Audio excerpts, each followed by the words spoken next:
Students welcome to மாத்யூ சிமேக்ஸ். நம்ம பார்க்க பார்த்து செகண்ட் டிகிரி டீச்சர் நியமன தேர்வு எழுத உள்ள தேர்வர்களுக்கு இவங்களுக்கு மட்டும் இல்லை, டிஎன்பிஎஸ்சி குரூப் 4 குரூப் 2 எந்த எக்ஸாம் எழுதுகிற கேண்டிடேட்டுக்கும் இதுக்கு இந்த இது பார்த்தீங்கன்னா தெரியும். இந்த ஃபார்முலா தெரிந்திருந்தால் ஒரு மார்க் உறுதி தான். ஒரு கேள்வி உறுதிலாம் நான் சொல்லலை, ரைட்டுங்களா? ஒரு மார்க் உறுதி. ஸோ ஃபார்முலா தெரிஞ்சிருக்கணும். எந்த டாபிக் அப்படின்னு பார்த்தீங்கன்னா ஜாமெட்ரி, வடிவியல் அப்படின்னு சொல்லுவாங்க. 9th டெக்ஸ்ட் புக்கில் இது இருக்குது. செகண்ட் கிரேட் டீச்சர் கண்டிப்பாக பாருங்கள், மிஸ் பண்ணாதீங்க. டிஎன்பிஎஸ்சி குரூப் 4 குரூப் 2 எழுதுகிறவங்க உங்களுக்கு இஷ்டம் இருந்தால் பாருங்கள். மார்க் வேணாம், எனக்கு இந்த ஃபார்முலா வேணான்னா பார்க்க வேண்டாம். திங்கிங் கார்னர் அப்படின்னு இருக்கும் 9th டெக்ஸ்ட் புக்கில். ஜாமெட்ரியில் திங்கிங் கார்னர், ப்ராக்ரஸ் செக்கு, சிந்தனை களம். ஸோ இதெல்லாம் நம்ம அப்படியே விட்டுட்டு போயிடுவோம். இதுக்கு நமக்கு சம்மந்தம் இல்லை, ஏதோ திங்கிங் கார்னர், நம்ம ஏன் அதெல்லாம் யோசிக்கணும், இதெல்லாம் ஏன் நம்ம திங்க் பண்ணணும் அப்படின்னு நினச்சிங்கன்னா தப்பு. அது வெதர் செகண்ட் கிரேட் டீச்சராக இருக்கட்டும், டெட்டு கேண்டிடேட்டாக இருக்கட்டும், டிஎன்பிஎஸ்சி கேண்டிடேட்டாக இருக்கட்டும், திங்கிங் கார்னர் இந்த டெக்ஸ்ட் புக்கில் இருக்க இந்த கலராக கொடுத்துறதெல்லாம் பார்த்தீங்கன்னா கேள்வி அதிலேருந்து தான் வரும். 99% கொஞ்சம் அதிலேருந்து கேட்கறதுக்கு சான்சஸ் நிறைய இருக்குது. ஏன்னா அவங்க என்ன பண்ணுவாங்கன்னா, எல்லாருமே நம்ம பார்க்குறது எக்ஸாம்பிள் சம்மு, எக்ஸசைஸ் சம்மு மட்டும்தான் பார்த்துட்டு போவோம். இந்த திங்கிங் கார்னர்லாம் கொஞ்சம் அவாய்ட் பண்ணிவிடுவோம். இப்போது இதில் இருந்து இந்த ஃபார்முலாலாம் தெரிஞ்சால் தான் கணக்கு நம்மளால் போட முடியும். சிந்தனை களம். ஸோ பேசிக்காக இந்த விஷயங்கள், இந்த ஃபார்முலாஸுக்கு நமக்கு தெரியணும்னு இல்லை, தெரிஞ்சிருக்கணும், மஸ்ட்டு. இப்போ இது எப்படி நீங்கள் சொல்கிறீங்க, இதுலேருந்து எங்கேருந்து கேள்வி கேட்க போகிறாங்க அப்படின்னு நினச்சிங்கன்னா, இது டெட்டு 2019 பேப்பர் 2ல் கேட்கப்பட்ட கேள்வி. பல கோணத்தின் பக்கங்கள் 10 எனில் அதன் மூலைவிட்டங்களின் எண்ணிக்கை. இதுக்கு ஃபார்முலா தெரியணும். பல கோணம்னா ஃபஸ்ட்டு என்னன்னு தெரியணும், ரைட்டுங்களா? யாருன்னா பல கோணம், பாலிகன் அப்படின்னா கண்டிஷன் என்ன அப்படின்றத எனக்கு கொஞ்சம் கமெண்ட்டில் சொல்லுங்கள், ரைட்டுங்களா? நான் சொல்லலை, உங்களுக்கு தெரிஞ்சிருக்குதான்னு பார்க்குறேன். நிறைய பேர் கமெண்ட் பண்ண மாட்டேன்றீங்க. நீங்கள் ஒன்றும் தேங்க்யூ, நல்லா இருக்குது, சூப்பர் சார், அதெல்லாம் தேவையில்லை. இது மாதிரி டவுட்டடாக கேட்கலாம். இதெல்லாம் எனக்கு டவுட்டாக இருக்குது, இப்படின்னா என்ன, அப்படின்னா என்னன்னு கேட்கலாம். இப்போ இந்த இடத்துல பல கோணம் அப்படின்னா, பல கோணம்னா என்ன டெஃபினிஷன், என்ன கண்டிஷன், ரைட்டுங்களா? பல கோணத்தின் பக்கங்கள் அப்படின்னு சொல்கிறாங்க. பல கோணத்தின் பக்கங்கள் 10 எனில் அதன் மூலைவிட்டங்களின் எண்ணிக்கை. இப்போ polygon has 10 sides and the number of diagonals of the polygon is அப்படின்னு கேட்குறாங்க. ஸோ விஷயம் தெரியணும், ஃபார்முலா தெரியணும், பல கோணம்னா என்னன்னு தெரியணும். ஏன் எப்போ பார்த்தாலும் காலை வர்ற மாதிரியே பேசுகிறீங்க, ஏன் எப்போவுமே ஒரு நோஸ் கட் பண்ணுற மாதிரியே, எங்களுக்கு தெரியாத மாதிரியே நீங்கள் கிளாஸ் எடுக்கிறீங்க அப்படின்னு நிறைய பேர் நினைக்கலாம், ரைட்டுங்களா? கண்டிப்பாக எனக்கு அந்த எண்ணம் கிடையாது. ஏன் அப்படின்னா வாங்க இன்னும் இருக்குது சொல்கிறேன்.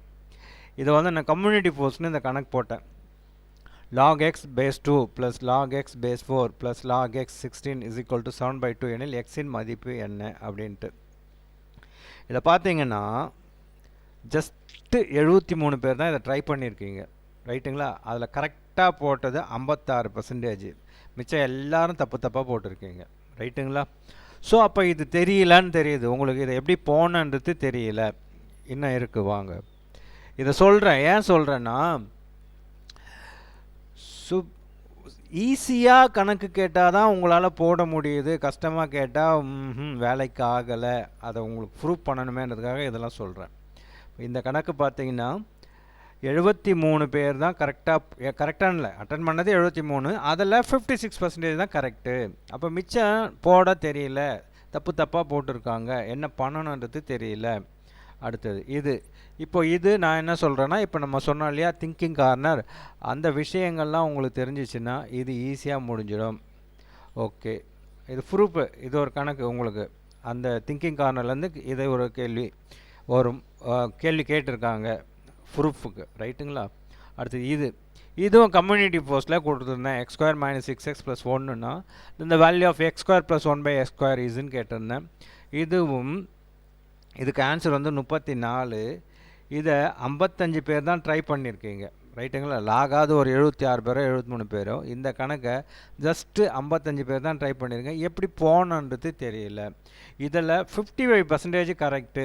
ரைட்டுங்களா? கிட்டத்தட்ட 55னா 27 பேர் கரெக்டாக போட்டிருக்கீங்கன்னு வச்சுக்கலாமா? 27 சார்? 25 எஸ் 25 பேர் தான் வச்சுக்கலாமே. 25 பேர் தான். 55 பேருக்கு பாதி பேர் தான் கரெக்டாக சொல்லியிருக்காங்க.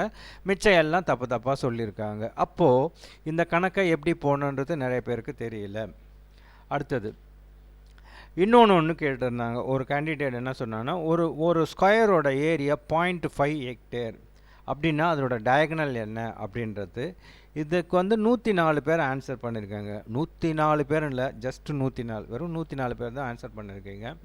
இப்போ இதுக்கு ஆன்சர் என்னன்னு பார்த்தீங்கன்னா 100. இதை கிட்டத்தட்ட ஒரு 50% மிச்சம் எல்லாருமே தப்பாக போட்டிருக்கீங்க. ரைட்டு. அடுத்தது இன்னொன்று, ஒரு சாய்வுக்கு, அதாவது தீட்டா ஒரு கோட்டுக்கு சாய்வு கோணம் என்பது எதுக்கு இடையில் இருக்கும் அப்படின்னு கேட்டிருந்தேன். என்னவா இருக்கும்? இது 0, இது 90, இங்கே 180. தீட்டா இது இன் பிட்வீன் 0 to 180க்குள்ளார இருந்துச்சுன்னா சாய்வு கோணம் நமக்கு கிடைக்கும். ரைட்டுங்களா? ஸோ இதுவும் பார்த்தீங்கன்னா இந்த கேள்வி மட்டும் 479 பேர் ட்ரை பண்ணியிருக்கீங்க. கிட்டத்தட்ட ஒரு 500 பேர். இப்போ இது ஈஸியாக இருக்குது, அதால் ஒரு 500 பேர். இன்னொன்று பார்த்துடலாம். எரான்ஸ் ஃபார்முலா வச்சுக்கிட்டு நம்ம என்ன பண்ணலாம் அப்படின்ட்டு. எரான்ஸ் ஃபார்முலா வச்சுட்டு எந்த முக்கோணத்துக்கு நம்ம பரப்பளவு கண்டுபிடிக்கணும், இதை பார்த்தீங்கன்னா கிட்டத்தட்ட ஒரு 206 பேர். இன்னொன்று லீஸ்ட் ப்ரைம் நம்பர். சார் இதுலேயும் எரான்ஸ் ஃபார்முலான்னும் போது நான் என்னென்ன கொடுத்துருந்தேன், அதுலேயும் தப்பாக நிறைய பேர் போட்டிருக்காங்க. நிறைய பேர் தப்பாக பர்சன்டேஜ் பார்த்தீங்கன்னா தப்பான ஆன்சர்லாம் அவங்கள செலக்ட் பண்ணியிருப்பாங்க. ஸோ எரான்ஸ் ஃபார்முலா எதுக்கு யூஸ் பண்ணுறாங்கன்றதே தெரியாமல் இருக்காங்க. அடுத்தது லீஸ்ட் ப்ரைம் நம்பர்லேயே odd prime number, least odd prime number அப்படின்னு 1, 3, 5ன்னு கொடுத்துருந்தேன். இதில் ஆன்சர் இஸ் 3. இதை மொத்தம் 122 பேர் ட்ரை பண்ணியிருக்கீங்க. அதில் தப்பாக 1 நிறைய பேர் 1 தான் லீஸ்ட்டு ஆட் ப்ரைம் நம்பர்ன்ற மாதிரி நிறைய பேர் ஆன்சர் பண்ணியிருக்காங்க. ரைட்டா? சரி. இப்போ இது என்ன அப்படின்னு பார்த்தீங்கன்னா,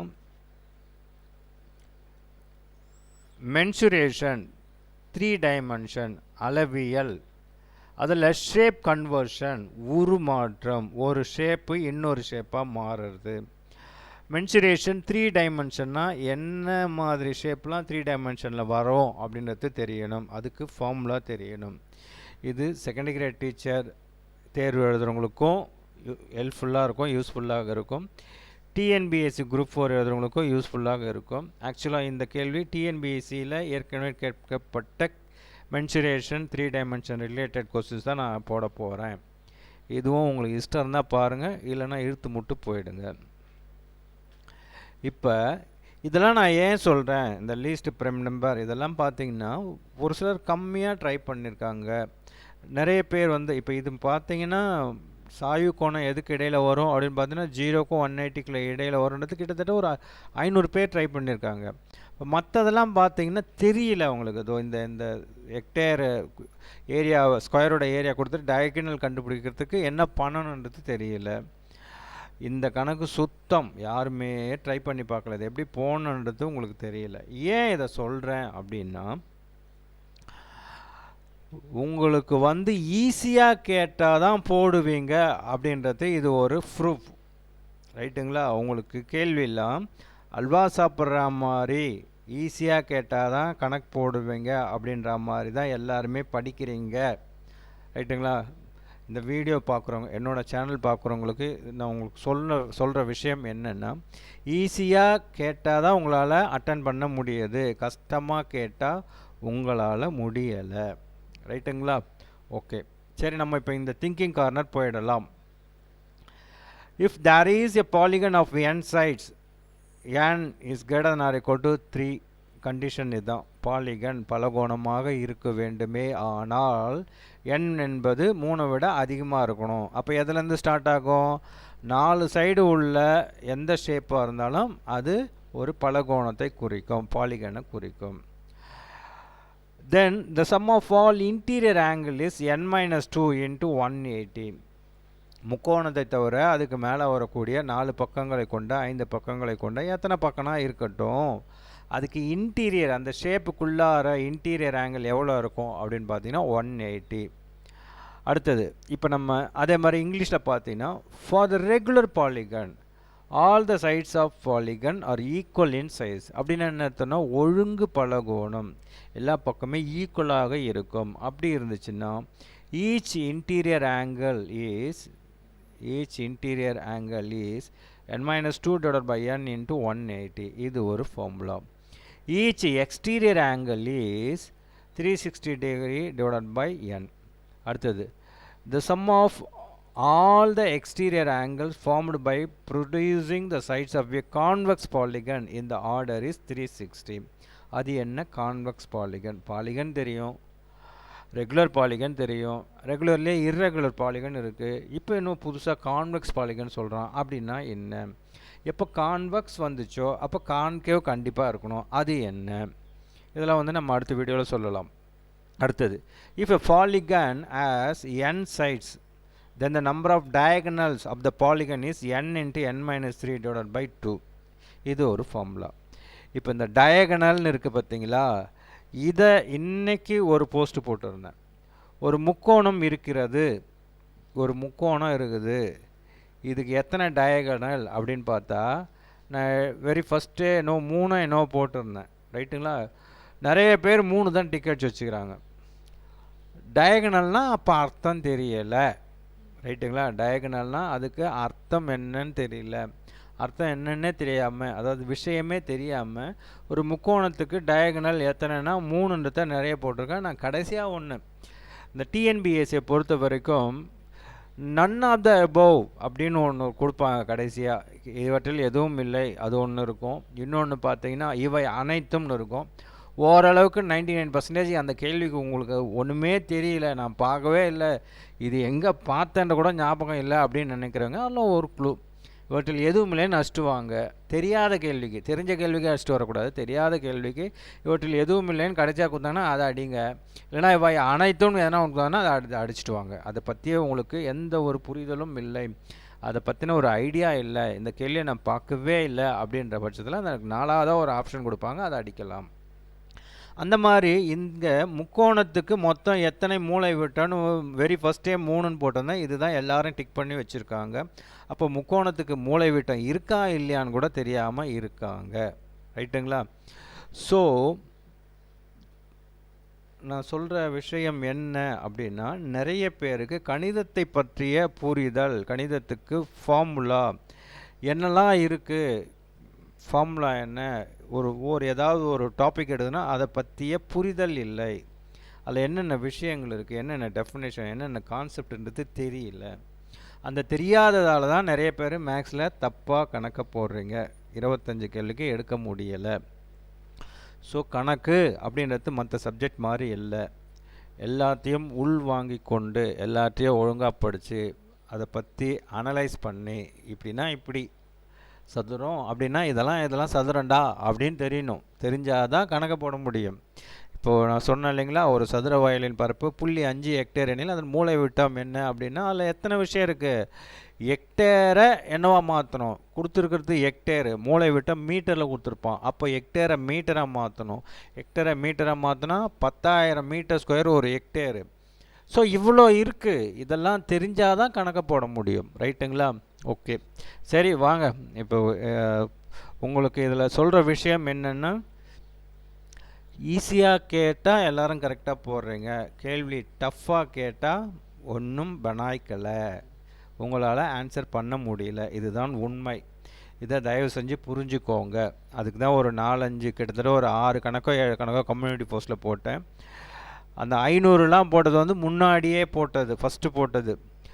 அதுக்கப்புறமா தான் இப்போ நான் சொன்ன விஷயங்கள், இந்த ஹெக்டேரு, அப்புறமா லாகு சம்மு, அப்புறமா x² - 6x + 1 எனில் x² + 1/x², அந்த கணக்கு இதெல்லாம் வந்து அதெல்லாம் கழித்து ஒரு 3 நாள் கழிச்சு அப்புறமா போட்ட கணக்கு. அது 500 பேர் ட்ரை பண்ணுவாங்க. அப்போ இதை ட்ரை பண்ணியிருக்கலாம்ல. வெறும் 55 பேர் 60 பேர் ட்ரை பண்ணுறாங்கன்னா அப்போ மிச்சம் இருக்கிற 300 ஒரு கெஸ்ஸு ஒரு அது 500 பேர் ட்ரை பண்ணியிருக்காங்க. அந்த 500 பேர் இதை பார்த்துருப்பாங்கன்னு ஒரு எண்ணத்தில் நான் சொல்கிறேன். மேபி பார்க்காம கூட இருக்கலாம். அப்போ 55 பேர் மட்டும்தான் அவங்களால போட 55 பேர்லேயே கூட 50%, 20 பேர் 25 பேர் தான் போட முடியுது. மற்றவங்களுக்கு அதை பற்றி என்ன பண்ணணும், எப்படி போடணுன்ற விஷயம் தெரியவில்லை. ஸோ மேக்ஸை கொஞ்சம் நல்லா கான்சென்ட்ரேட் பண்ணி படிங்க. மேக்ஸ் தான் சார் கை கொடுக்கும். 25 மேக்ஸுக்கு 25 மேக்ஸ் யார் போடுறீங்களோ அவங்க டிஎன்பிஎஸ்சி பாஸ். 30 கணக்குக்கு 30 கணக்கு மேக்ஸு செகண்ட் கிரேட் டீச்சரில் யார் போடுறீங்களோ அவங்க டெஃபினட்டாக பாஸ். எல்லாம் எழுதி வச்சுக்கோங்க. சும்மா மற்ற சப்ஜெக்ட் படிக்கலாம், ஓகே, மற்ற சப்ஜெக்ட் படிக்கக்கூடாதுன்னு சொல்லலை. இந்த மேக்ஸ் தான் டிசைடிங் ஃபேக்டர். எந்த ஒரு காம்படிட்டிவ் எக்ஸாம் இருந்தாலும் மேக்ஸ் தான் நமக்கு கையை கொடுக்கும். எல்லாரும் மேக்ஸை போட முடியாது. மேக்ஸை பற்றிய அடிப்படை பேசிக்கான அந்த நாலேஜ், மேக்ஸ் நாலேஜ் இருந்தால் தான் கணக்கு போட முடியும். ஸோ இந்த 25க்கு 25, 30க்கு 30, கிட்டத்தட்ட 25க்கு 25னா கூட 25க்கு 24, 30க்கு ஒரு 28, 29 போட்டுனா பூஸ்ட் பண்ணிடும். உங்களோட மற்ற கேண்டிடேட்டோட கம்பேர் பண்ணுறச்சு அந்த கணக்கு நல்லா போகிறவங்க எல்லாருமே ஆவரேஜாக தான் சார் இருப்பாங்க. எந்த கேண்டிடேட் இருந்தாலும் எல்லாரும் இதுவாக தான் இருப்பாங்க. ஆனால் இந்த மேக்ஸ் மட்டும் போடுறவங்க கொஞ்சம் டாப்பில் போயிடும். இது நிஜம், ரைட்டுங்களா? இது அத்தனையும் உண்மை. அனுபவபூர்வமாக நீங்கள் அனுபவித்து பார்க்கலாம். எங்கேயாச்சும் ஒரு கோச்சிங் கிளாஸ் போகிறீங்க, கோச்சிங் சென்டர் போகிறீங்கன்னா பாருங்கள், டெஸ்ட்டு மாடல் டெஸ்ட்லாம் உங்களுக்கு வைப்பாங்க. அப்படி வைக்கிறப்ப உங்களை விட மற்றவங்க மார்க் அதிகமாக இருக்காங்கன்னா அவங்க எதில் ஸ்கோர் பண்ணியிருக்காங்கன்னு பாருங்கள். கண்டிப்பாக மேக்ஸில் தான் அதிகமாக அவங்க நல்லா போட்டிருப்பாங்கன்னு அர்த்தம். சரி, இங்கே வாங்க நம்ம கணக்கு போயிடலாம். பலகோணத்தின் பக்கம், இதுதான் கண்டிஷன். நாங்கள் உங்களை கேட்டேன் இல்லைங்களா, யாரா கமெண்ட்டில் சொல்லுங்கள் பலகோணம்னா என்ன அப்படின்னா, சைடு கண்டிப்பாக 3 பெருசாக இருக்கணும், அதாவது 4லேருந்து ஸ்டார்ட் ஆகணும். அந்த மாதிரி இருந்துச்சுன்னா அது உள்கோணங்களின் கூடுதல். அதாவது இந்த 4 பக்கம்னா சதுரம், நம்ம எதுனாலும் எடுத்துக்கலாம் சார், பட் இந்த இடத்துல நான் சதுரம் எடுத்துக்கிறேன். உள்கோணங்களின் கூடுதல் அப்படின்னா என்ன அர்த்தம்? இது இது இது சதுரத்தினுடைய 4 பக்கம், ஒரு பக்கத்துக்கு ஆங்கிள் எவ்வளோன்னு பார்த்தீங்கன்னா 90 டிகிரி. அப்போ 4 9 மொத்தம் 360 டிகிரி வரணும். அதுக்கு அவன் என்ன ஃபார்முலா சொல்கிறான்னா, இதுதான் ஃபார்முலா, n-2 × 180. n என்பது சைடு, இங்கே சதுரத்துக்கு 4 சைடு, -2 × 180. 4ல் 2 போச்சுன்னா 2, 2 × 180 360. இது எக்ஸாம்பிளுக்கு நான் சதுரன்னு எடுக்கிறேன். நீங்கள் வேறு எதனா கூட எடுக்கலாம்.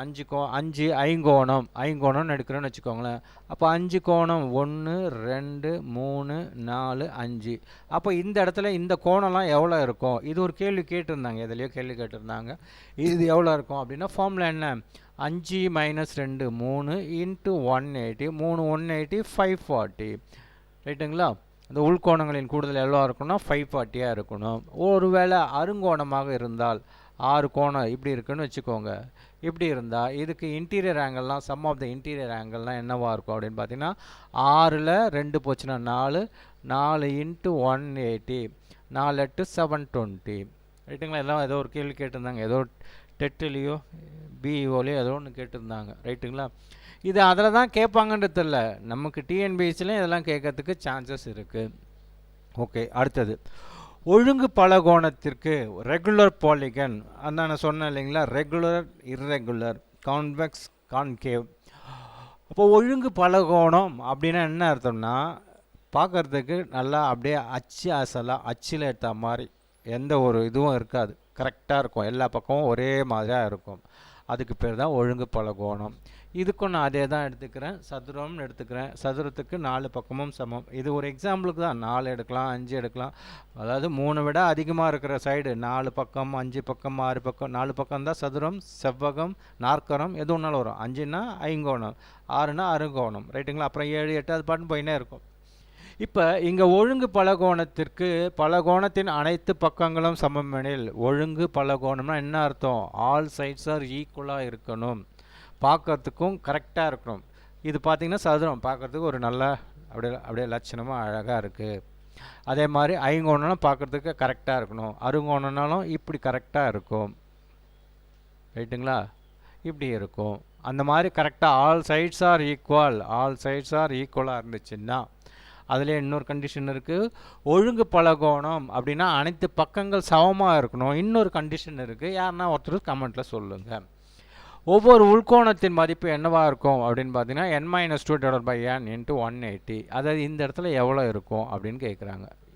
இப்போ இதுக்கு முன்னாடி பார்த்தது உள்கோணத்தினுடைய கூடுதல். இப்போ இந்த இடத்துல பார்க்குறது அந்த கோணம் என்னவாக இருக்கும் அப்படின்ட்டு.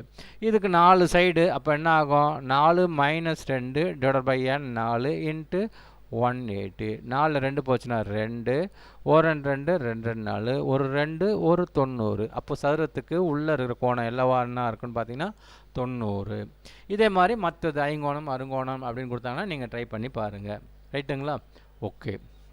அடுத்தது ஒழுங்கு பலகோணத்திற்கு பலகோணத்தின் அனைத்து பக்கங்களும் சமநிலையில் அதில் ஒழுங்கு பலகோணம். அதாவது டெஃபினேஷன் கொடுத்துருக்காங்க. ஒவ்வொரு வெளிக்கோணம் மதிப்பு 360 டிகிரி பை n. அப்படின்னா என்ன அர்த்தம் அப்படின்னு பார்த்தீங்கன்னா, இப்போ இது உள்கோணம், இதுக்கு வெளிக்கோணம்னா இதை கொஞ்சம் நீட்டுங்க, இதை கொஞ்சம் நீட்டுங்க, இதை கொஞ்சம் நீட்டுங்க, இதை கொஞ்சம் நீட்டுங்க. இது உள்கோணம், இது வெளிக்கோணம், இது உள்கோணம், இது வெளிக்கோணம், இது உள்கோணம், இது வெளிக்கோணம், இது உள்கோணம், இது வெளிக்கோணம். அப்போ ஒவ்வொரு வெளிக்கோணத்துக்கும் மதிப்பு எவ்வளோவா இருக்கும் அப்படின்னு பார்த்தீங்கன்னா 360 டிவைடட் பை n. எவ்வளோ? இந்த இடத்துல சைடு 4, 360 4 வகுத்துனா 90. அப்போ இது 90. அதானே உள்ள 90னா கண்டிப்பாக வெளியே 90. அப்படி இல்லை ஒரு கோட்டை போட்டோம்னா இது உள்ளே இருக்குதுன்னா அது மிச்சம், இது 180. எல்லாம் ஒன்று தான். ரைட்டுங்களா? அப்போ ஒவ்வொரு வெளிக்கோணம் மதிப்போம் அப்படின்பது 360 டிகிரி பை n. இப்போ இது ஐங்கோணமாக இருந்தால், 5 கோணமாக இருந்துச்சுன்னா 5 எடுத்துக்கலாமா 6 எடுத்துக்கலாமா சார்? 6 எடுத்துக்கலாமா? அப்போ 360 டிவைடட் பை n 6 அப்படின்னு போட்டிங்கன்னா வெளிக்கோணம் என்னவாக இருக்கும்? இந்த இடத்துல இது 60 டிகிரியாக இருக்கணும். அப்போ உள்ளே எவ்வளோ இருக்கணும்? 120 டிகிரியாக இருக்கணும். செக் பண்ணி பார்த்தீங்கன்னா 6 12 720. இப்போ தானே கொஞ்சம் நேரத்துக்கு முன்னாடி சொன்னேன். ஒரு சொல்லிட்டேனா சார்? இதோ சொல்லியிருக்கேன் பாருங்கள். ஒழுங்கு அறுகோணத்திற்கு உள்கோணங்களின் கூடுதல் எவ்வளோவா இருக்கணும்? 720. 720 பை 6 அப்படின்னு பார்த்தீங்கன்னா 1 120 இருக்கணும். இப்போ இது 120னா இந்த வெள்ளிக்கோணம் எவ்வளோவா இருக்கணும்? 60, பிகாஸ் 180. அப்போ அதே தான் இங்கே உள்ள 180னா வெளியே ஒரு கோடுன்னு போது 180. அப்போ மிச்சம் 60 டிகிரி. இந்த 60 எப்படி போடலாம்? 360 பை சைடு. ஒவ்வொரு வெளிக்கோணமும் 360 டிகிரி பை n. இது ஒரு ஃபார்முலா. அடுத்தது இங்கே ஒழுங்கு பலகோணத்திற்கு குவிவு பலகோணத்தின் பக்கங்களை நீட்டுவதால் உண்டாகும் வெளிக்கோணங்களின் கூடுதல் என்ன அப்படின்னு கேட்குறாங்க. இப்போ இதுவும் ஒரு சதுரம் ஒரு ஒழுங்கு பலகோணம்னு வச்சுக்கலாம். குவிவு பலகோணம் அப்படின்னா என்ன அர்த்தம்னா, உள்ளே இருக்கிற ஆங்கிள் என்னவாக இருக்கும் அப்படின்னு பார்த்தீங்கன்னா 180க்கு குள்ளார இருக்கணும். இப்போ ஒன்றும் சொல்லலை. என்ன சொல்கிறாங்கன்னா, இப்போ இது உள்கோணம், அப்போ வெளிக்கோணம் இது, அப்போ 90.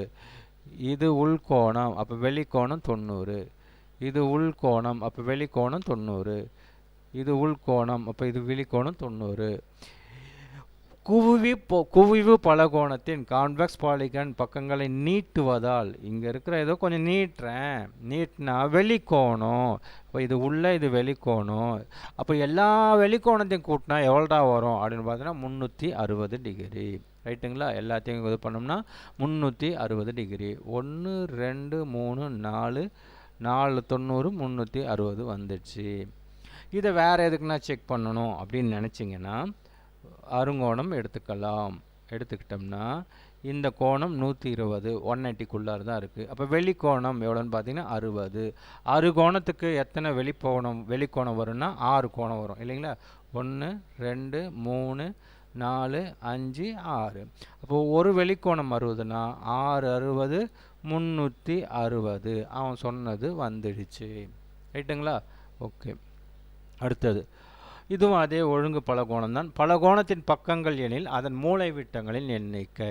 இப்போ நான் சொன்னேன் இல்லையா, ஒரு முக்கோணத்துக்கு எத்தனை மூலை விட்டன்ட்டு. இப்போ இதுக்கு ஃபார்முலா என்ன? பலகோணத்தின் பக்கங்கள். பலகோணம்னால என்ன கண்டிஷன் சொன்னேன்? n is greater than or equal to 3. 3 விட அதிகமாக உள்ளே இருக்கணும். அதாவது குறைஞ்சபட்சம் 4 பக்கம் இருந்தால் தான் அதுக்கு பேர் பலகோணம். அப்போ 3 கோணம் இருந்தால் அது முக்கோணம். 3 பக்கம் இருந்தால் அது பேர் முக்கோணம். அப்போ முக்கோணத்துக்கு மூலை விட்டம் வரும்னா வராது. அவன் சொன்ன ஃபார்முலா கூட சப்ஸ்டிட் பண்ணுங்க. n into n minus 3 divided by 2. n என்பது முக்கோணத்தின் சைடு 3 பக்கம். அப்போ இங்கே 3 போட்டோன்னா இங்கே 3 3 minus 3 0 3 into 0 0 0 by 0 0 by any number ஒட்டு மொத்தமாக 0. அப்போ முக்கோணத்துக்கு ஃபார்முலா பிரகாரம் மூலை விட்டமே வராது. ஏன் ஃபார்முலாலாம் போனோம்? பொதுவாக மூலை விட்டம்னா கான்செப்ட் என்ன அது தெரியணும். ஸோ அது தெரியாததால தான் முக்கோணத்துக்கு மொத்தம் மூலை விட்டங்கள் எத்தனை அப்படின்னா எல்லாரும் 3 மூலை விட்டம்னு அடிச்சிருக்கீங்க. ஒன்று கேள்வியை தப்பாக படிச்சிருக்கணும். ஒரு முக்கோணத்துக்கு 3 பக்கங்கள் எத்தனைன்னு நீங்கள் படிச்சுட்டு இருந்தீங்கன்னா, அதாவது ஒரு முக்கோணத்தின் பக்கங்கள் எத்தனை அப்படின்னு படிச்சிருந்தீங்கன்னா ஓகே ஆன்சர் 3 அப்படின்னு டிக் அடிக்கலாம். நான் கேட்டது டயகனல். டயகனல்னா கான்செப்ட் என்ன? ஏதோ ஒரு வெர்டெக்ஸ் எடுக்கிறேன், ஒரு முனையை எடுக்கிறேன், அதுக்கு குவைட் ஆப்போசிட்டில் ஒன்று எட்ஜ் இருக்கணும், ஒரு முனை இருக்கணும், ஒரு வெர்டெக்ஸ் இருக்கணும். இதை ரெண்டுத்தையும் நான் ஜாயின் பண்ணால் அதுக்கு பேர் தான் மூலை விட்டம். ரைட்டுங்களா? இந்த மூலை விட்டம் அப்படின்னாலும் என்ன அர்த்தம்? சரிபாதியாக அந்த பரப்பை பிரிக்கும். அதுக்கு பேர் தான் மூலை விட்டம். ரைட்டுங்களா? ஒரு ஒரு ஒரு ஒரு ஒரு விஷயம் அது. ஒரு மூலை விட்டம் என்பது சரிபாதியாக பிரிக்கும். ரைட்டுங்களா? ஓகே. சர்க்கிள் எடுக்கிறீங்க. சர்க்கிளில் பாதி விட்டம். இங்கே விட்டம்னு சொன்னோம், இங்கே மூலை விட்டம்னு சொல்கிறான். அப்போ புரிஞ்சுக்கணும், மூளைன்னா என்ன?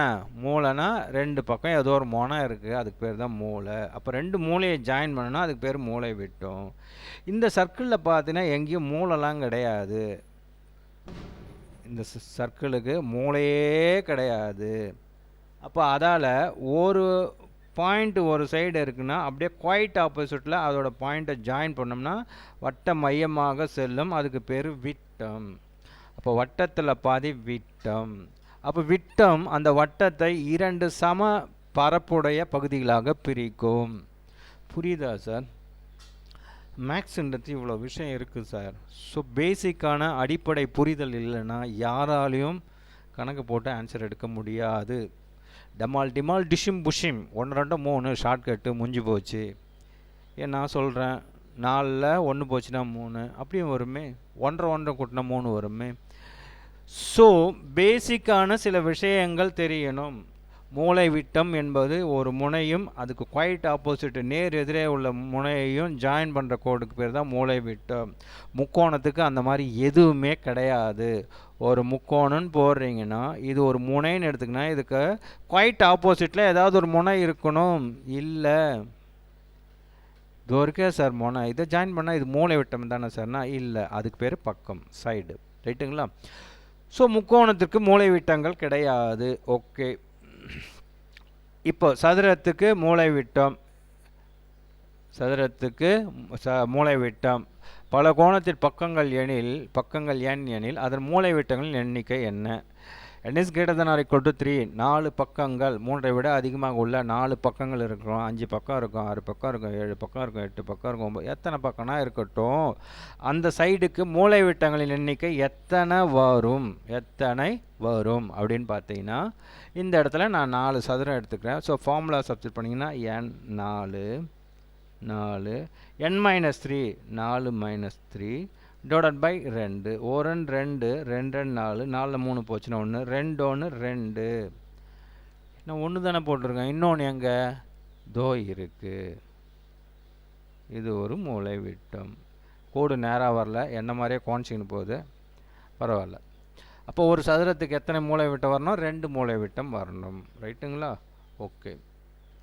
அப்போ எத்தனை சைடுனா இருக்கட்டும், ஐங்கோணமாக இருந்துச்சுன்னா எத்தனை மூலை விட்டம் இருக்கும்? 5 கோணமாக இருந்துச்சுன்னா 5, 5ல் 3 போச்சுன்னா 2 2 2 2 அடிச்சோம்னா 5 மூலை விட்டம் வரணும். 6 இருந்துச்சுன்னா 6, 6ல் 2 போச்சுன்னா 4 டிவைட் பை 2 1 2 3 2 3 4 12 மூலை விட்டம் வரும். ரைட்டுங்களா? ஓகே. அடுத்தது இப்போ இங்கே வாங்க. இப்போ நம்ம இப்போ பார்த்தோம் இல்லையா, ஒரு பாலிகனில் என் சைடு உள்ள பாலிகனுக்கு எத்தனை மூலை விட்டங்கள் வரும் இங்கே சொல்லியிருக்காங்க. இப்போ பாலிகன் ஹஸ் 10 சைட்ஸ், ஒரு பலகோணத்தின் பக்கங்கள் 10 அப்படின்னா அதன் மூலை விட்டங்களின் எண்ணிக்கை என்ன? நம்பர் ஆஃப் டயகனல்ஸ் அப்படின்னு கேட்குறாங்க. ஃபார்முலா என்ன? n into n minus 3 divided by 2. அப்போ 10 10ல் 3 போச்சுன்னா 7 டிவைடட் பை 2 ஓ 2 2 ஐ 2 ஐ 7 35. So the answer is D. ரைட்டுங்களா? ஓகே, ஃபார்முலா தெரியணும். அதான் திங்கிங் கார்னரில் இப்போ இவ்வளோ தூரம் நம்ம பார்த்துட்டு வந்த ஃபார்முலாவை நீங்கள் தெரிஞ்சு வச்சுருந்தீங்கன்னா, நான் ப்ரூஃபு திங்கிங் கார்னர் தான், ஒன்றும் எக்ஸாம்பிள் கொடுக்கல, எக்ஸசைஸ் கொடுக்கல. திங்கிங் கார்னரில் இருக்கிற ஃபார்முலாவிலேருந்து கேட்கப்பட்ட கேள்வி இது. ஸோ அதை பேஸ் பண்ணி இங்கே கேள்வி கேட்டிருக்காங்க. 2019 டெட் பேப்பர் 2.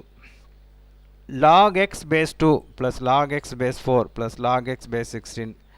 இது ஒரு ஃபார்முலா தெரியணும். இதை நான் அப்புறமா போடுறேன். இப்போ இது ஒரு ப்ரூஃப். ரைட்டுங்களா? இது ஒரு ப்ரூஃப். கொடுக்கப்பட்ட படத்திலிருந்து எக்ஸ் ப்ளஸ் ஒய் ப்ளஸ் இசட்டை காண்க. கண்ணை மூடிக்கலாம் சார். கண்ணை மூடிட்டு 360. ஸோ ஒரு ஆன்சர் ஃபிக்ஸ் பண்ணலையா சார்? ஆன்சர் போடவே இல்லை. ஆன்சர் நான் பேஸ் பண்ணலன்னு நினைக்கிறேன். இதுக்கு வந்து ஆன்சரு 360. சும்மா செக் பண்ணலாமா? ஓகே. இப்போது இது 90. ஒரு கோடு போட்டோம்னா எவ்வளோ சார்? ஒரு கோடு போட்டோம்னா இது மொத்த கோணம் 90. அப்போ இது ஒரு சார் 180. இது 60ன்னு இருந்துச்சுன்னா அப்போ இது எவ்வளோ இருக்கணும்? 120. அப்போ இது 90னா இது எவ்வளோ இருக்கணும்? 90ன்னு இருக்கணும். இது 30னா இது எவ்வளோ இருக்கணும்? 180ல் 30 போச்சுன்னா 150. சரி, இது 90, இது ஒரு 30. ஒரு முக்கோணத்தின் உள்ளே இருக்கிற கோணல் கூட்டினா எவ்வளோ வரணும்? 180. இப்போ இது 90, இது 30. அப்போ இது எவ்வளோ இருக்கணும்? 60. உள்கோணம் 60னா வெளிக்கோணம் எவ்வளோ இருக்கணும்? 120. 120 ஒரு 90, 210 கூட்டினீங்கன்னா 360. அவ்வளோதான். ரைட்டுங்களா? கொடுக்கப்பட்ட படத்திலிருந்து X plus Y plus Z எல்லாமே என்ன கேட்குறாங்க? அவுட்டர் ஆங்கிளை கேட்குறாங்க, வெளிக்கோணத்தை கேட்குறாங்க. சம் ஆஃப் எக்ஸ்டீரியர் ஆங்கிள், வெளிக்கோணங்களின் கூடுதல். கண்ணை மூடிக்கிட்டு எவ்வளவு? 360. இந்த வெளிக்கோணத்தின் அப்படின்னா அப்படி ரவுண்ட் போட்டிங்கன்னா 360 வந்து நிற்பார். ரைட்டுங்களா? ஒரு முக்கோணத்துக்கு இப்போ இது எக்ஸு ஒய் இசட்னு போட்டிங்கன்னா இதை நீங்கள் படமாக போடலாம். சரி, வேணாம், ரொம்ப குழப்பம் வேணாம். நீங்கள் ஒன்று இந்த உள்ள அவன் ஆங்கிள் கொடுத்துட்டான். ரைட்டுங்களா? உள்ள ஒரு முக்கோணத்துக்கு வெளிக்கோணங்களின் கூடுதல், உள்கோணங்களின் கூடுதல் 180, வெளிக்கோணங்களின் கூடுதல் 360. சிம்பிளாக முடிச்சுக்கலாமா? ரொம்பலாம் போக தேவையில்ல. ரைட்டுங்களா? ஓகே. அடுத்தது X square minus 6x + 1 = 0. Then the value of X square plus 1/x². இதை நான் அப்புறமா போடுறேன். இதெல்லாம் வந்து ஆக்சுவலாக டெட்டு நம்ம எதுவும் இல்லை, அதர் ஸ்டேட்டு டெட் எக்ஸாமில் கேட்கப்பட்ட கேள்வி. ரைட்டுங்களா? எந்த ஸ்டேட்டுன்றது வேணாம். நிறைய ஸ்டேட்டில், நம்ம ஸ்டேட்டில் எப்படி டெட் எக்ஸாம் கண்டக்ட் பண்ணுறாங்களோ அதே மாதிரி தான் எல்லா ஸ்டேட்லேயும் டெட் எக்ஸாம் கண்டக்ட் பண்ணுறாங்க. அது ஒன் ஆஃப் த ஸ்டேட். மற்ற ஸ்டேட்டில் ஏதோ ஒன்று கேட்கப்பட்ட ஒரு டெட்டு கேள்வி வந்து எடுத்து கொடுத்துருக்கேன். இது நிறைய பேருக்கு எப்படி போகணுன்றது தெரியல. 55 பேர் தான் ட்ரை பண்ணியிருக்காங்க. ஸோ இது நம்ம அப்புறமா போடலாம். ஓகே. இந்த ஏரியா 0.5 இது அப்புறம் போடுறேன். அப்புறமா இது தெரியும், ஒரு கோட்டுக்கு அதாவது சாய்வு கோணம் என்பது எதுக்கு இடையில் இருக்குன்னா 0க்கும் 90க்கும் இருக்கணும். ஒரு இது இப்படி போடுறோம், எக்ஸ் ஆக்சிஸ் ஒய் ஆக்சிஸ். ஒரு கோடு போட்டோம்னா இப்படி போட்டோம்னா இதுதான் சாய்வு கோணம், இப்படி போட்டோம்னா இதுதான் சாய்வு கோணம், இப்படி போட்டோம்னா இதுதான் சாய்வு கோணம். இது வந்து 0 டிகிரி. இது எவ்வளோன்னு பார்த்தீங்கன்னா 90 டிகிரி. இது எவ்வளோன்னு பார்த்தீங்கன்னா 180 டிகிரி. அப்போ இந்த கோடு எது வரைக்கும் போட்டுன்னு வரலாம்? இந்த 180 டிகிரிக்கு முன்னாடி 179.99 அப்படின்னு டிகிரி அது வரைக்கும் போட்டுக்கலாம். ரைட்டுங்களா? 179 முள்ளார் வரைக்கும் இது வரைக்கும் கோடு போட்டுன்னு வரலாம், சாய்வு கோடு. அவ்வளோதான். இப்படி டைரெக்டாக 180ன்னு வந்துச்சுன்னா அது பேர் என்னது? X axis. அது நம்ம சொல்கிறது எக்ஸ்ஒய் ஆக்சிஸு. பட் அது என்னவாக இருக்கும்? ஹரிசாண்டல் கோடு 0 டிகிரி. ஸோ இந்த சாய்வு கோணம் ஒரு கோட்டை எந்த அளவு வரைக்கும் நீ சாட்சி போட்டுன்னு வரலாம்னா 0க்கு மேலே, அதாவது 0க்கு அப்புறமா புள்ளி ஒரு இதை இப்படி போடலாம், இப்படி போடலாம், இப்படி வரும். இப்படி லேசாக இந்த இந்த இந்த ஹரிசாண்டல் கோடுக்கு மேலே ஸ்லைட்டாக ஒரு கோடு. ரைட்டுங்களா? இப்படி போட்டோன்னா இது ஆங்கிள் தீட்டா. அதே மாதிரி 180க்கு முன்னாடி இப்படி போடலாம். 180 இதுனா இதுக்கு முன்னாடி ஸ்லைட்டாக இப்படி போடலாம். அப்போது இது வந்து தீட்டா. ரைட்டா? அப்போது சாய்வு கோணம், ஒரு கோட்டினுடைய சாய்வு கோணம் m, that is tan theta. Theta என்பது இன் பிட்வீன் 0 and 180. ஓகே. அடுத்தது இதுதான் வந்து ஒரு 500 பேர் போட்டிருக்காங்க. பரவாயில்ல, தெரிஞ்சு வச்சுருக்காங்க. அடுத்தது எரான்ஸ் ஃபார்முலா. எரான்ஸ் ஃபார்முலா வந்து ஒரு 206 பேர். எரான்ஸ் ஃபார்முலான்றது பொதுவாக ஒரு முக்கோணம் இருக்குது, செங்கோணம் முக்கோணம் போது இது வந்து ஹைட்டு 90 டிகிரி, இது ஒரு பேர் ஹைட்டு, இது ஒரு பேஸு, ஸோ ஆஃப் பிஹெச். இல்லைனா ஒரு முக்கோணம் இப்படி கொடுத்துருப்பாங்க, இங்கே வந்து ஒரு பெர்பெண்டிகுலர் ஹைட்டு கொடுத்துருப்பாங்க, அப்போ இது பி, இதுக்கு பேர் ஹெச், ஆஃப் பிஹெச். அது ஒரு ஃபார்முலா. பாயிண்டில் கொடுத்துருந்தாங்கன்னா x1 y1 x2 y2 x3 y3னா அதுக்கு ஃபார்முலா என்னென்னு பார்த்தீங்கன்னா of into sigma x1 into y2 minus y3. அது ஒரு ஃபார்முலா. சில நேரம் பக்கங்கள் கொடுத்துருவாங்க, ஒரு முக்கோணம் கொடுத்துருவாங்க சார், ஒரு முக்கோணம் கொடுத்துருவாங்க. அப்படி போட்டோன்னா தெரியாது, இப்படி போடலாமா? இருங்க, இப்படி ஒரு முக்கோணம் இருக்குதுன்னு வச்சுக்கோங்க.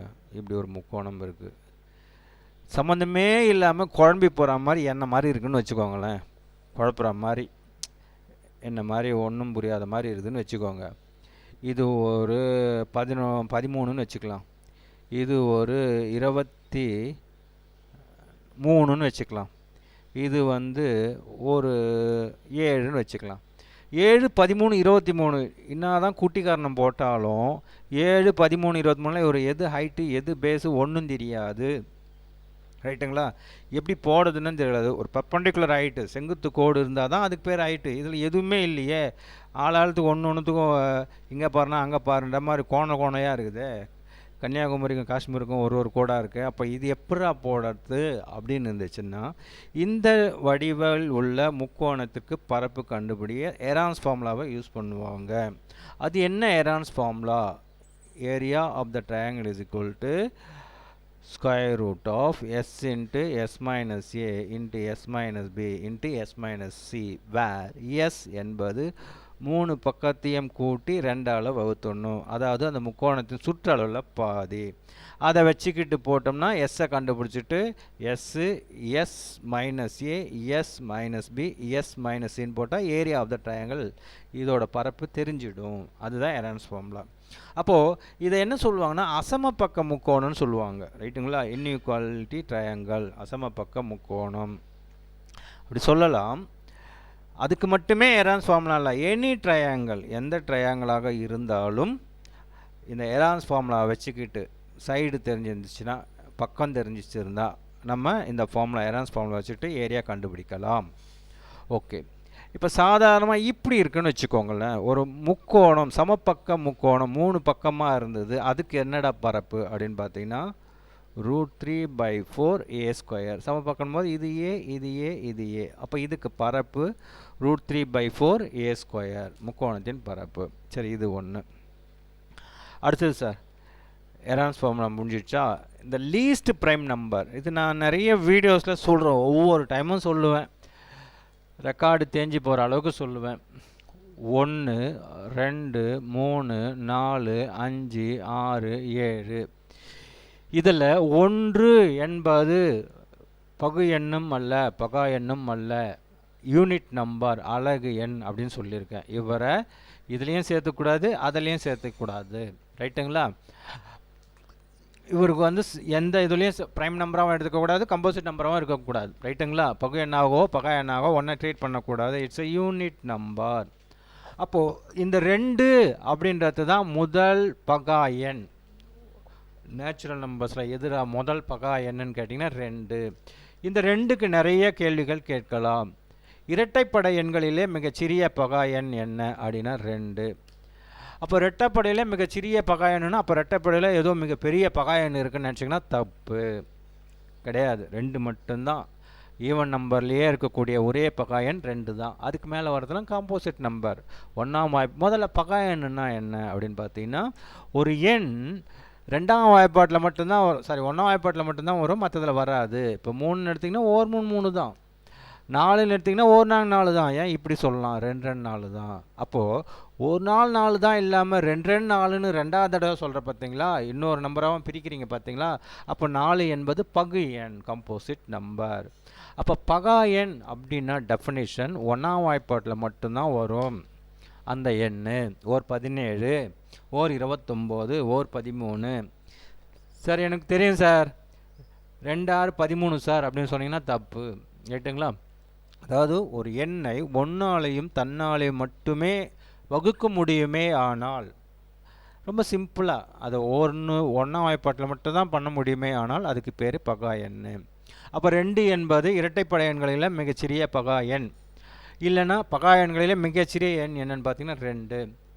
அடுத்த கேள்வி என்னன்னு பார்த்தீங்கன்னா, ஒற்றைப்படை எண்களில் மிகச்சிறிய பகா எண் எது அப்படின்னு பார்த்தீங்கன்னா 3.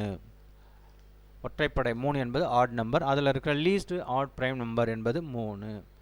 பட் ஆடில் நிறைய இருக்குது. மிகச்சிறிய ஒற்றைப்படை பகா எண் 3ன்ற மாதிரி இன்னொரு கேள்வி கேட்கலாம்.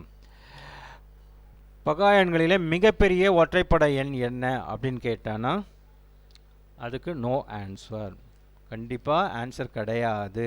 ஏன்னா 0 1 2 3 அப்படின்னு அப் டு இன்ஃபினிட்டி நீங்கள் பாட்னு ஒன்றா இந்த நம்பர் எதுனாலும் சொல்லிகிட்டே போயிருக்கலாம். ஸோ ஆப்ஷனில் கொடுத்துருந்தாலும்னா 3, அடுத்தது 5, அடுத்தது 7, அடுத்தது 13, இல்லைனா ஒரு 73ன்னு கொடுத்துருந்தான்னு வச்சுக்கோங்களேன். 17, இது ஒரு 53, இது ஒரு 37, இப்படிலாம் கொடுத்துருந்தான்னா 4 ஆன்சரில் இதில் எதிராக மிகப்பெரிய பகா எண் அப்படின்னா ஒற்றைப்படை என்பது 73 அப்படின்னு சொல்லலாம். ரைட்டுங்களா? ஸோ எல்லாம் சின்ன சின்ன விஷயங்கள். இந்த லீஸ்ட் ஆட் ப்ரைம் நம்பர் ஒற்றைப்படை எண்களிலே மிகச்சிறிய பகா எண் அப்படின்றதுல 1 அப்படின்றத நிறைய பேர் டிக் பண்ணி வச்சுருக்கோங்க. அதாவது புரிதல் இல்லை. ஸோ கொஞ்சம் பார்த்துக்கோங்க. Maths is a deciding factor of every competitive exam. ரைட்டுங்களா? எந்த ஒரு எக்ஸாம்லேயும் மேக்ஸ் தான் உங்களுடைய தேர்வை நிர்ணயம் செய்யும். இது யாராலும் மறுக்கப்பட முடியாத ஒரு உண்மை. ரைட்டுங்களா? புரிஞ்சிட்டா ஓகே. கொஞ்சம் எங்கே தப்பு பண்ணுறீங்க, எதெல்லாம் உங்கள் டாபிக் மேக்ஸுக்குள்ள தெரியாமல் இருக்குது, ஸோ அதெல்லாம் கொஞ்சம் நீங்களாம் செலக்ட் பண்ணிக்கோங்க. இந்த டாப்பிக்கில் மென்சுரேஷனில் இல்லைனா நாட்களில் நான் டிஎன்பிஎஸ்சிக்கு சொல்கிறேன். நாட்களில் இப்போ உங்களுக்கு பார்த்தீங்கன்னா செகண்டரி கிரேட் டீச்சருங்க ட்ரிக்னாமெட்ரி நிறைய பேருக்கு காலவாரி விடும். அதில் தெரியாது, ஃபார்முலா தெரியாது, எத்தனை ட்ரிக்னாமெட்ரிக் ரேஷியோஸ் இருக்குது, அதுக்கு அந்த 30 டிகிரினா என்ன, 45 டிகிரினா என்ன, சைன் 90 - θ, காஸ் 90 - θ ஃபார்முலா 9th 10thலையும் இருக்குது, 10thலையும் ட்ரிக்னாமெட்ரி இருக்குது. இதிலேருந்து தான் ட்ரிக்னாமெட்ரி கேள்வி வரும் அப்படின்னு நீங்கள் நினச்சிங்கன்னா தப்பு. ட்ரிக்னாமெட்ரி அப்படின்றத அவன் எப்படி வேணாலும் கொடுக்கலாம். 11th டெக்ஸ்ட்லேருந்து கேட்கலாம், 12th டெக்ஸ்ட்லேருந்து கேட்கலாம், ஏன் டிகிரி டெக்ஸ்ட்லேருந்து கூட கேட்கறதுக்கு வாய்ப்புகள் இருக்குது. அது என்னது? அது ஃபார்முலா தானே. ஃபார்முலா தெரிஞ்சால் எந்த பேர்பட்ட கணக்கும் போட்டுடலாம். ரைட்டுங்களா? இப்போ அது நிறைய டெட்லேயே நிறைய இருக்குது. அதுக்கு நான் எக்ஸாம்பிள் போட்டு 9th 10th விட்டுட்டு 11th 12thலேருந்து கேட்கக்கூடிய ஒரு ட்ரிக்னாமெட்ரி கணக்கெலாம் இருக்குது. நான் எடுத்து உங்களுக்கு போடுறேன், அப்புறமா போடுறேன். ஸோ அந்த மாதிரி கேட்பாங்க. இதெல்லாம் நிறைய பேருக்கு ட்ரிக்னாமெட்ரி புரியாமல் இருக்கலாம். ரைட்டுங்களா? அப்போது நீங்கள் எந்த டாப்பிக்கில் வீக்காக இருக்கிறீங்க அப்படின்னு முதல்ல ஃபஸ்ட்டு அதை அனலைஸ் பண்ணி அதில் கொஞ்சம் கான்சென்ட்ரேட் பண்ணுங்கள். அதே மாதிரி டிஎன்பிஎஸ்சிலையும் இருக்கிற அவங்க சிலபஸில் கொடுத்துருக்கிற இதெல்லாம் கொஞ்சம் பாருங்கள். டிஎன்பிஎஸ்சியில் இந்த லாக்லாம் வராதுன்னு சொல்லுவாங்க. இப்போ ரீசெண்டாக லாகு கணக்கு கேட்டிருக்காங்க. அதே மாதிரி இந்த ஏற்ற கோணம் இறக்க கோணம் அதெல்லாம் கூட கேட்பாங்க. எனிவே கொஞ்சம் மேக்ஸை புரிஞ்சுக்கிட்டு படிச்சிங்கன்னா அழகாக மார்க் எடுக்கலாம். அழகாக மார்க் எடுத்திங்கன்னா நல்ல ஒரு வேலைக்கு போகலாம். தேங்க்யூ ஃபார் வாட்சிங்.